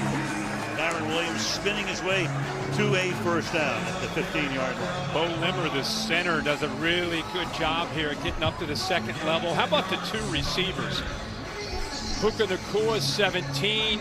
You got Cooper Kupp helping out as well. Both guys are willing. You know, that's the one thing about this Rams offense is the receivers get up there and they block. They're not just blocking corners. They get in there and block linebackers and safeties. But good tough running that time by Kyron Williams. Toss. Williams. There. Hufunga. Not fooled. Zero. Takes him down for a Nada. loss. I mean, again, if you're a Niners fan, you're thinking, man, why couldn't we have been healthy all year? Greenlaw's back. Hufunga comes back last week and is such a difference maker. Y'all need to take a break, man. Let's Let's get some recognize passing and right away is anticipating. They're going to go to that crack toss. He's able to get out there, get off that block. I think he's a great defender at playing with instincts, not just against a run, but is able to play with discipline off the play action and get in position on the back end as well. Second down, 12. Stafford is 2 of 8. Hands the ball off here to the 15-yard line. Looks like we're done. Third down. Remember, this is an offensive line that's finally gotten healthy. They've had some injuries the last few weeks. They've been able to get the pieces together. They've played a lot of football together, and they are finding it to be very, very tough All right. Thanks for being against here. this San Francisco Peace. defense here.